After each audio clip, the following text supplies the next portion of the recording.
Bonjour, eh bien, je vous présente aujourd'hui La Clé à Molette, qui est une maison d'édition de Montbéliard. Donc, La Clé à Molette s'appelle ainsi à cause d'un roman de Primo Levi, qui s'appelle La Clé à Molette, La Chiave a Stella en italien, et qui est consacré au dialogue sur un chantier entre un ingénieur et un technicien. Donc, on se sent déjà pas mal en pays de Montbéliard, l'ajustage, la mécanique, l'industrie, etc. Voici le logo de la clé à molette. On peut trouver tous nos livres à la médiathèque, car nous avons des collections de littérature. On a une collection qui s'appelle Odéida, dans laquelle nous avons commencé par rééditer des textes d'André Dotel, qui est un écrivain classique de la littérature française, qui a reçu le Grand Prix de littérature de l'Académie française pour l'ensemble de son œuvre, qui a reçu le prix Femina pour Le pays où on n'arrive jamais, que tout le monde connaît ou pourrait connaître. Donc ça, c'est un magnifique recueil de nouvelles qui s'appelle Un soir, qui pour moi est un classique de la littérature et qui pour moi est un classique du recueil de nouvelles en France. Voilà, vous pouvez le trouver à la médiathèque. Nous avons également réédité un roman assez conséquent, très amusant, très trépidant, qui s'appelle La route inconnue, où la part du hasard est mise en avant. En fait, c'est Agathe, que vous voyez en couverture, qui est une jeune fille qui ne veut pas se laisser attraper, ni par la police, ni par ses amis, ni par ses ennemis. Nous avons édité un livre de Frédéric Cosnier, qui continue sa carrière littéraire.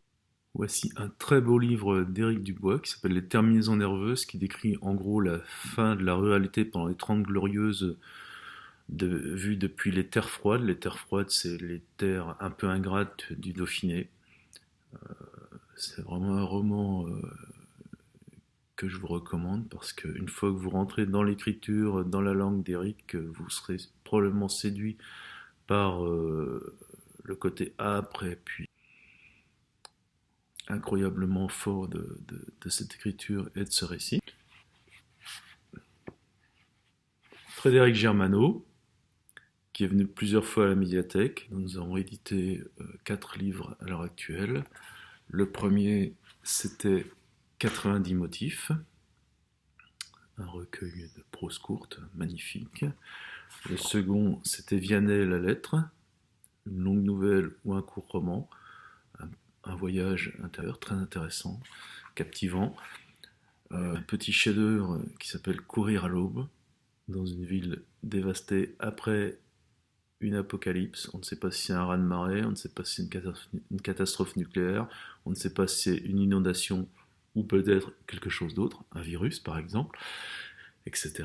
Mais ce n'est pas réellement le sujet du livre, et je ne veux rien dévoiler. Ceux qui le liront comprendront à la fin. Nous avons une collection liée à la nature et au paysage, qui s'appelle Théodolite. Nous avons accueilli Jacques Moulin pour Sauvagine. C'est un recueil de prose poétique et animalière. C'est magnifique. Nous avons accueilli Alexandre Rolla sur le liseré des commissures. Nous avons accueilli la poésie de Guillaume Michaud. Nous avons accueilli le 4e ouvrage de Frédéric Germano qui s'appelle Journal pauvre. Donc c'est une année de congé sabbatique sans solde pendant laquelle Frédéric se pose la question de l'écriture. Est-ce qu'elle doit poursuivre en écriture? Est-ce qu'elle doit retourner travailler? Donc question particulièrement importante à l'heure actuelle. Et à l'issue de ce livre, je vous laisse découvrir quel sera son choix.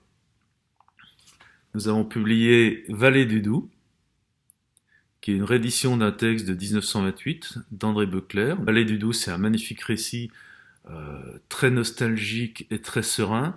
On part des sources du Doubs pour revenir jusqu'à Montbéliard. Ensuite, on repart de Besançon pour revenir jusqu'à Montbéliard. Et puis tout cela est d'une poésie incroyable et d'une lucidité sur l'avenir de nos paysages assez incroyable également. Donc c'est un texte que tout le monde devrait avoir lu s'il habite la Franche-Comté. et qui était dans une très belle collection consacrée au paysage à l'époque, dès 1928, qui s'appelait Portrait de la France 1928. Le manuscrit original, avant 1928. Nous faisons aussi des beaux livres, soit dans le champ des arts plastiques, soit dans le champ du beau livre en général. Donc, Objet dérivé, un texte qui résume 10 ans de carrière d'un plasticien qui s'appelle Raphaël Gallet. Voilà. C'est de l'art contemporain, ça permet de comprendre sa démarche. Si vous voulez comprendre ce que c'est que d'être un artiste à l'heure actuelle, d'essayer d'en vivre ou développer une démarche d'art plastique, ce livre, vous pouvez l'emprunter. Il y a une interview en français et en anglais et il y a de nombreux textes critiques. Donc c'est le premier livre qu'on a réalisé en 2014. On a édité le fameux livre le FCSM en 90 dates, donc le Football Club Sochaux-Montbéliard en 90 dates de Fabien Dorier.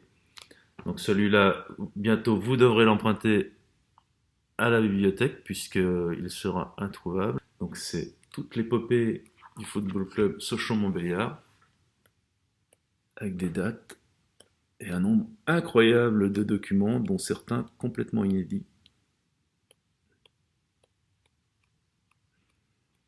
Le dernier livre de la clé à molette, ce sont les actes d'un colloque. Ça s'appelle Comment hériter d'une expérience de migration et de jumelage aux alentours de 1833.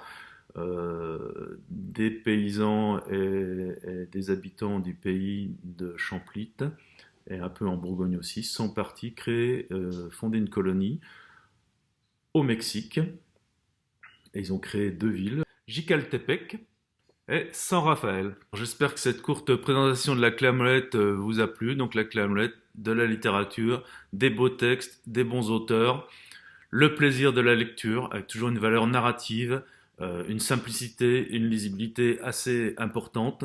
Rien de trop difficile, tout en ayant une exigence pour un bon niveau d'écriture, une belle plume.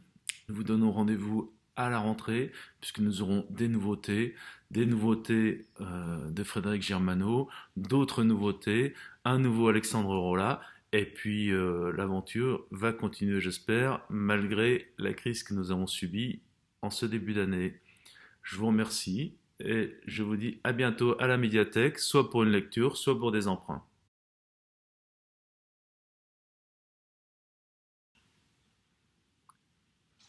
Lecteur, nous allons hypnotiser.